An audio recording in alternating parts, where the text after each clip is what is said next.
요나서는 성경에 나오는 선지서 가운데 아주 특이한 그리고 아주 특별한 그런 책입니다.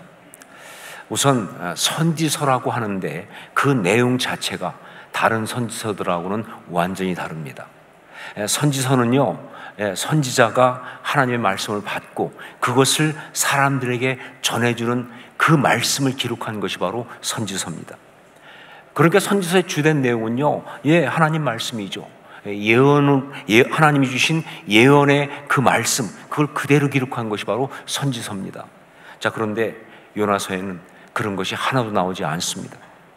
하나님의 말씀이라고는요, 하나님이 요나와 개인적으로 대화하신 말씀만 나올 뿐 하나님 말씀이 나오지 않습니다.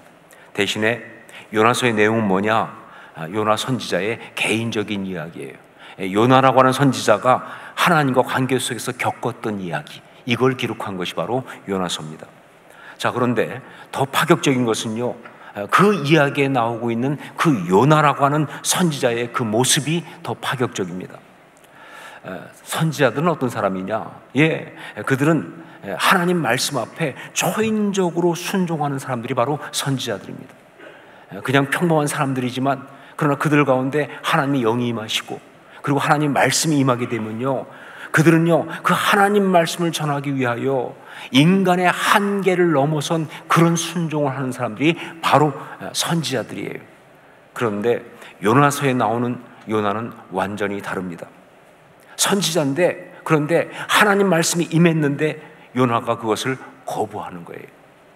단지 그냥 못한다, 안 하겠다 라고 그렇게 거부한 것이 아니라 바로 여호와의 낯을 피하여 도망을 했다 하는 것이죠. 이게 더 나쁘다. 왜냐하면요, 하나님 그 말씀을 거부할 수 없다는 것을 너무 잘 알고 있어요. 그러니까 안 하겠다고, 못하겠다고 말은 못해요. 대신에 하나님 얼굴을 피해서 하나님이 가라고 한 니느웨와는 정반대 쪽으로 갈 수 있는 한 가장 먼 곳인 다시스로 도망을 친 것이죠. 여러분, 몰라서 불순종하는 것보다 다 알면서도 이렇게 정말 머리까지 써가면서 교활하게 하나님을 무시해가면서 불순종하는 것, 이게 정말 악한 거 아니냐 그 말이죠. 선지자란 사람이 바로 그런 짓을 하고 있어요. 이게 요나서에 적나라하게 나오고 있는 거예요. 자, 그런데 사실 더 놀라운 것은 그 다음에 펼쳐지는 이야기입니다. 보통은 그렇게 불순종하면요, 하나님께서 이제 그 죄를 징벌하시면서 치시거든요. 다시 돌아오라고. 그러면 보통 그렇게 맞으면 회개하지 않습니까? 그런데 요나는 얼마나 악한지 그렇게 맞아도요, 겉으로만 회개하고 속으로는 여전히 불순종을 한다는, 이게 정말 놀라운 이야기죠. 물고기 뱃속까지 내려갔잖아요. 스올의 한복판에 들어갔잖아요. 전 거의 죽다가 기적적으로 살아났어요. 그런데 그래서 니느웨로 가긴 가요. 하도 혼났으니까. 하지만 가서 회개하라고 외치긴 외쳐요. 하지만 겉으로만 그럽니다. 겉으로만 그러고 마지못해 순종하는 척만 하고 있는 것이다. 바로 인간의 죄성이 얼마나 끈질긴지, 그 불순종이라는 죄성이 얼마나 끈질긴지, 그게 진짜 놀라운 거예요. 어떻게 이럴 수 있느냐. 자, 그런데 이것보다 더 놀라운 것은 바로 하나님이십니다. 그럼에도 하나님이 포기하지 않으신다는 것, 이게 또 더 놀라운 거예요. 자, 도대체 하나님이 요나에게 무슨 말씀을 하셨기에 요나는 이렇게 악하게 불순종을 했을까? 그리고 그것이 무엇이기에 또한 하나님은 이렇게 그럼에도 포기하지 않고 계시는 것일까? 그게 뭘까? 그것이 바로 선교입니다. 선교. 자, 보십시오. 요나라고 하는 선지자에게 하나님께서 죄악된 성읍에 가서 그 성읍을 쳐서 외치라고 그렇게 말씀하셨어요. 자, 그런데 이것은 전혀 특별할 것이 없죠. 선지자들이 늘 하는 일 아닙니까? 그러니까 가서 당연히 순종하고 가서 외쳐야 되는 거예요. 그런데 문제가 뭐냐? 그 성읍이 이스라엘이 아니고 니느웨라는 것이 문제죠. 그 당시 그 지역을 장악하고 있고 주변 나라를 침략하고 어렵게 만들고 있는, 특별히 이스라엘에게 많은 어려움을 주었던 아수르라고 하는 그 악한 나라의 수도 니느웨라는 것이 이게 문제가 되는 거예요. 그러니까 선택된 백성 이스라엘이 아니고 이방인인, 그것도 악함과 세속의 상징인 그런 성읍 사람들한테 가서 외치라고 하니까 요나가 거부하는 거예요. 하나님 말씀이지만 순종할 수 없다, 이러고 나오는 것이죠. 이유가 뭐냐? 요나의 중심에 있는 그 죄된 자아가 발동을 했다, 그 말입니다. 그 중심에 있는 죄된 자아가 발동을 했다. 그 죄된 자아가 바로 뭐냐? 그게 바로 이기심과 편견이라고 하는 겁니다. 이기심과 편견. 이스라엘 자기 민족만이 선하고 구원받아야 한다고 생각하는 그 이기심과 편견 때문에 이러고 있는 거예요. 여러분, 선교는 그래서 힘든 것입니다. 선교를 하려고 할 때 우리 안에 있는 죄된 자아인 이기심과 편견이 발악을 하기 때문에, 그게 계속 발동하기 때문에 그래서 선교가 힘든 거예요. 참 놀랍게도 많은 교회들이, 또 많은 성도들이 전혀 선교를 하지도 않고, 그리고 선교에 관심도 없이 신앙생활들을 하고 있어요. 아니, 그리스도인인데, 그런데 선교에 대해서 아예 관심이 없어요. 하지 않는 정도가 아니라 아예 관심이 없어요. 그러고도 신앙생활을 버젓이 하고 있어요. 그 왜 그러냐? 그렇죠. 그 안에 이기심과 편견이 있으니까. 그리스도인이 되었다고 하지만 아직도 그 이기심과 편견이 처리되지 않고 그대로 있다 보니까, 그러니까 주님의 지상 명령인 이 선교에 대해서 그렇게 외면하고 그러고 있는 것이다, 그 말입니다. 그리고 또 선교를 한다고 하는데 그 가운데 보면요, 선교인데 너무 엉터리 같은 선교, 망가진 선교가 굉장히 많아요. 그렇게 되는 이유가 바로 뭐냐? 그것도 바로 이기심과 편견입니다. 엉터리 단교 선교부터, 단기 선교 간다고 하는데 물론 정말 귀한 거 많지만 어떤 경우는 엉터리가 많잖아요.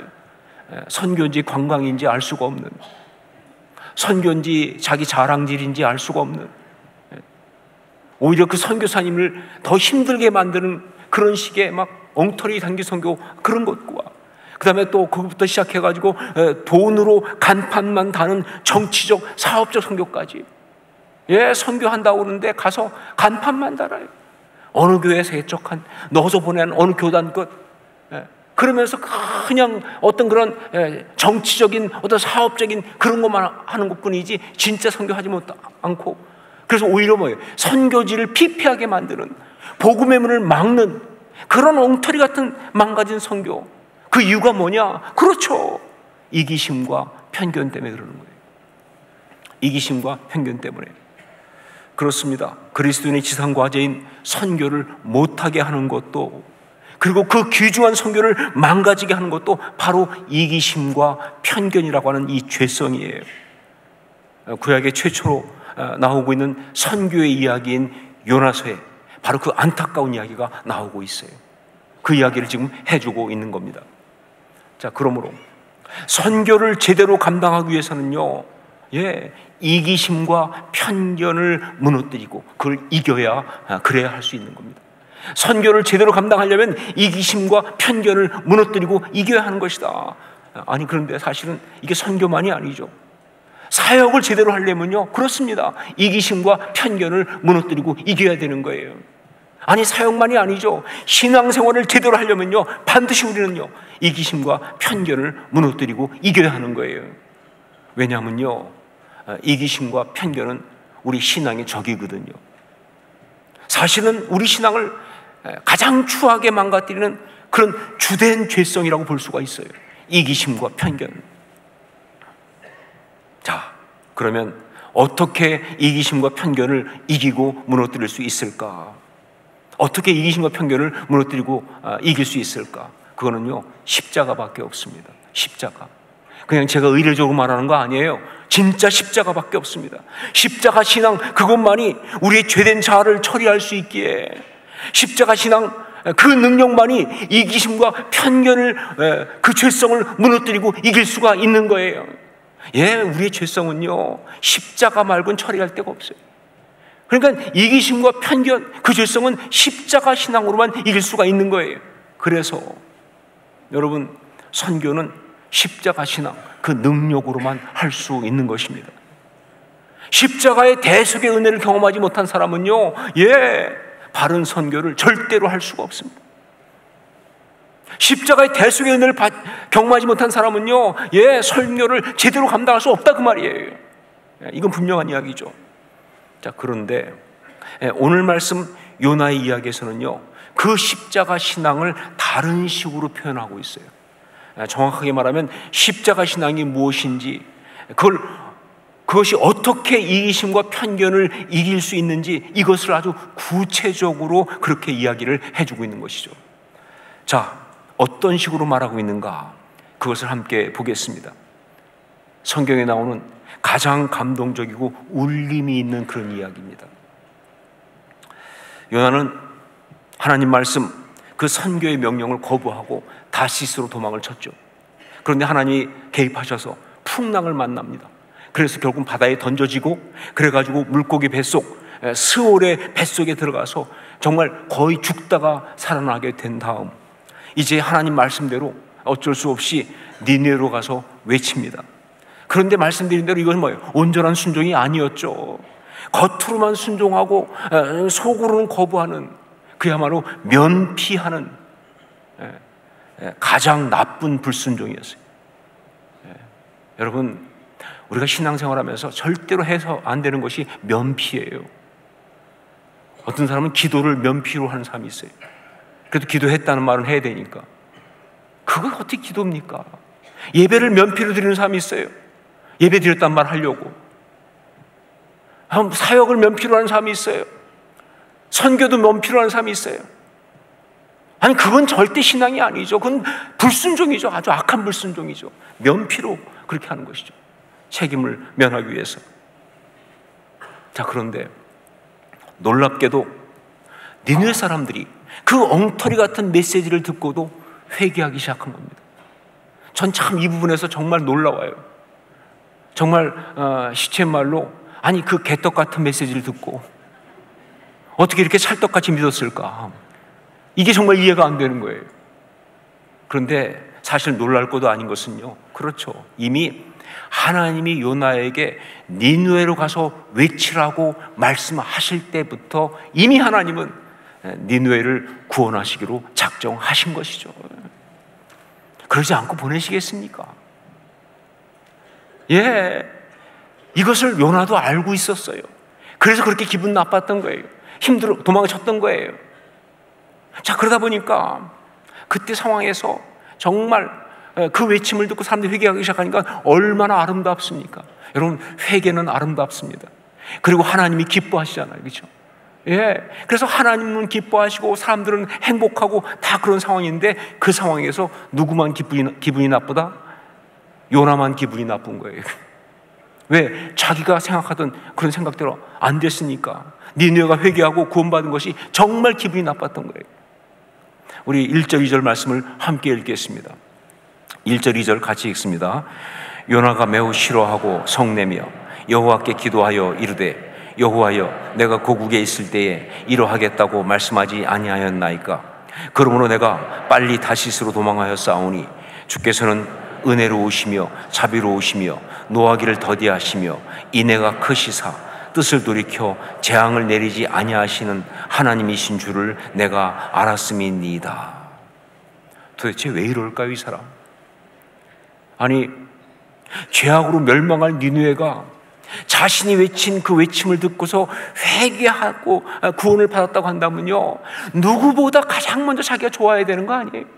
정말 감격하고 행복해하고 정말 기뻐해야 되는 거 아니겠어요? 그런데 이렇게 싫어하고, 거기다가 뭐예요? 성까지 내면서 하나님께 이런 식으로 말이죠, 용서하시는 하나님을 비꼬고 조롱하면서 은혜로우고 또 자비로우셔가지고 내가 뜻을 돌이키신 분인지 내가 이미 알고 있었다는 식으로,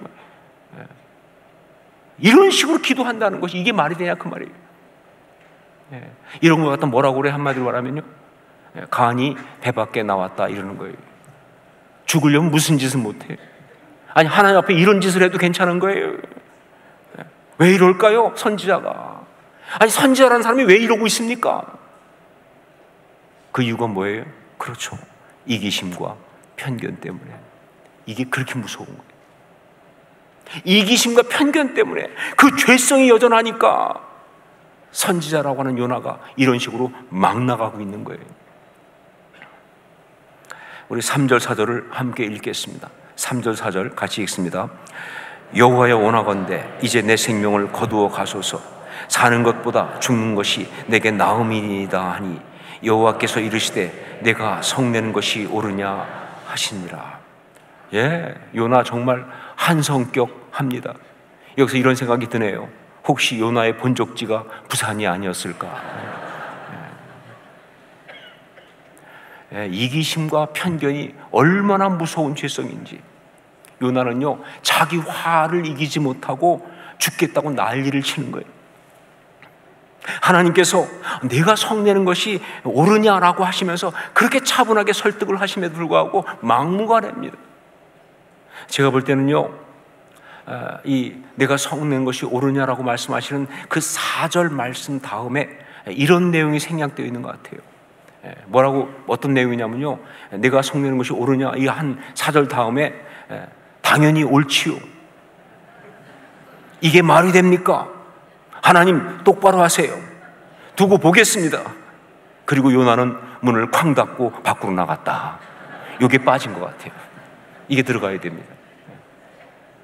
상상이 심하시다 할지 모르겠지만 아니요, 이어지는 5절을 보세요. 정확하지 않습니까? 5절 말씀 같이 읽겠습니다. 요나가 성읍에서 나가서 그 성읍 동쪽에 앉아 거기서 자기를 위하여 초막을 짓고 그 성읍에 무슨 일이 일어나는가를 보려고 그 그늘 아래에 앉았더라.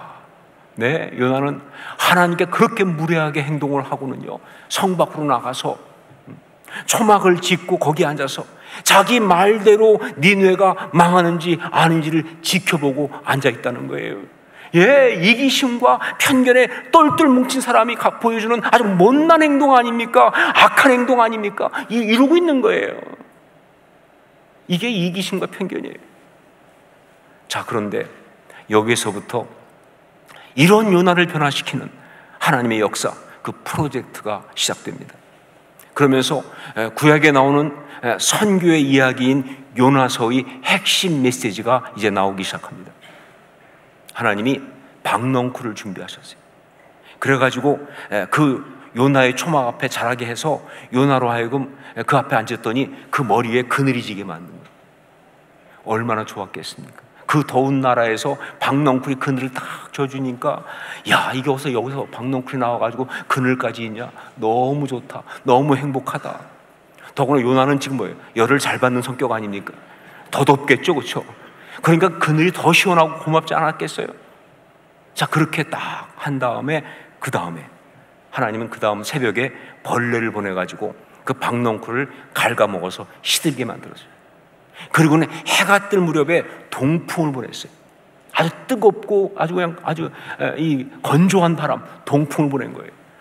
이거는 시로코라고 해서 지금도 붑니다. 이 북아프리카 사하라 사막에서부터 오는 바람인데 이거는 초목을 다 말려버릴 정도로 뜨거운 바람이에요. 그러니까 시들은 박넝쿨은요, 그 바람 앞에 그냥 다 날아가 버린 거예요. 그러니까 그대로 뜨거운 상황. 자, 그러자 요나가 정말 열받았어요. 원래 열 잘 받지만 더 받았어요. 더운 것도 힘들지만 그 고마웠던 박넝쿨이 말라 죽은 것 때문에 너무 속상하고 화가 나는 거예요. 그래서 요나의 주특기가 또 나옵니다. 요나 주특기가 뭐예요? 죽겠다고 난리치는 거잖아요, 그렇죠? 참 사람들 보면 어리석은 사람 많아요. 뻑하면 죽겠대. 죽지도 못하면서. 이게 무슨 얼마나 심각한 말인지도 모르고 말이죠. 막 뻑하면 뭐 죽겠다, 뻑하면 뭐 그만두겠다 막. 여러분, 그건 정말 어리석은 짓이죠. 요나는 주특기대로 죽겠다, 죽여달라고 막 그냥 그렇게 화를 내고 있는데, 그런 요나에게 하나님이 또 한 번 물으십니다. 9절 말씀 같이 읽겠습니다. 9절 같이 읽습니다. 하나님이 요나에게 이르시되 내가 이 박넝쿨로 말미암아 성내는 것이 어찌 옳으냐 하시니 그가 대답하되 내가 성내어 죽기까지 할지라도 옳으니이다 하니라. 참 인간 아둔합니다. 여러분 우리가 봐도 이게 무슨 말인지 금방 알 수 있잖아요. 여기 어떤 메시지가 있는지 금방 알 수 있잖아요. 그런데 요나는 몰라요. 그걸. 왜? 이기심과 편견에 사로잡혀 있으니까. 이기심과 편견에 사로잡히면요 이렇게 아둔하고 어리석어요. 하나님이 이렇게까지 말씀하시는데 전혀 깨닫지 못하고 그냥 자기 분노만 계속 표출하고 자기 고집만 내세우고 있을 뿐이에요. 그러자 하나님이 최종적인 말씀을 하십니다. 제가 이것이 최종적이라고 하는 것은요, 왜냐하면 요나서의 그 다음이 안 나오니까. 이게 마지막이니까. 그 다음에 요나서는 끝나요. 근데 그것보다는요, 더 이상의 배려와 은혜가 있을 수 없을 만큼 아주 강력한 말씀이기 때문에, 그래서 최종적인 말씀이죠. 우리 10절로 11절 말씀 같이 읽겠습니다. 10절로 11절 같이 읽습니다. 여호와께서 이르시되 내가 수고도 아니하였고 재배도 아니하였고 하룻밤에 났다가 하룻밤에 말라버린 이 박넝쿨을 아꼈거든 하물며 이 큰 성읍 니느웨에는 좌우를 분별하지 못하는 자가 12만여 명이요 가축도 많이 있나니 내가 어찌 아끼지 아니하겠느냐 하시니라. 뭘 말씀하고 있어요? 하나님의 마음을 이야기하고 있어요. 내가 어찌 아끼지 아니하겠느냐. 하나님의 마음을 이야기합니다. 세상을 창조하시고 인간을 창조하신 그 창조자의 마음을 말씀하세요. 바로 이 마음을 하나님은 요나에게 지금 말씀하고 있는 겁니다. 그의 이기심과 편견을 무너뜨리고 이길 수 있는 방법으로 하나님 바로 이 마음을 말씀하고 있는 거예요. 자, 그런데 요나서는요, 이 하나님의 마음을 말씀하시는 그 마지막 그 이야기도 정말 독특합니다. 하물며 이 큰 성읍 니느웨에는 좌우를 분별하지 못하는 자가 12만여 명이요 가축도 많이 있나니 내가 어찌 아끼지 아니하겠느냐. 그리고 끝이에요. 그렇게 말씀하시면서 하나님이 이렇게 자기 독백처럼 말씀하시는 걸로 끝이에요. 한동안 먹먹하게 있게 하는 그런 느낌과 울림이 있는 그런 표현이에요. 자, 성경은 왜 이런 식으로 표현을 했을까요? 멋있으라고? 절대 아니죠. 성경이 이렇게 독특한 방법으로 끝을 맺고 있는 것은요, 그렇습니다. 하나님의 이 마음을 품으라고 우리를 설득하고 있는 거예요.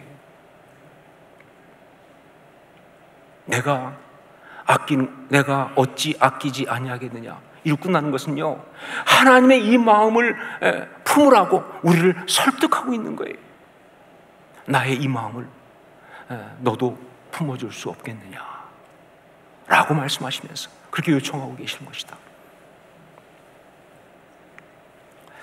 지난 여름에 며느리가 재미있는 동영상이라고 보내준 것이 있었는데, 그건 제 손자 라하미가 TV로 나오는 찬양을 보고 있는 그런 동영상이었습니다. 그것은 그 찬양은 우리 예배 중에 박선화 집사님이 헌금 찬양을 드린 건데, 그 찬양 제목이 하나님의 열심이라는 찬양입니다.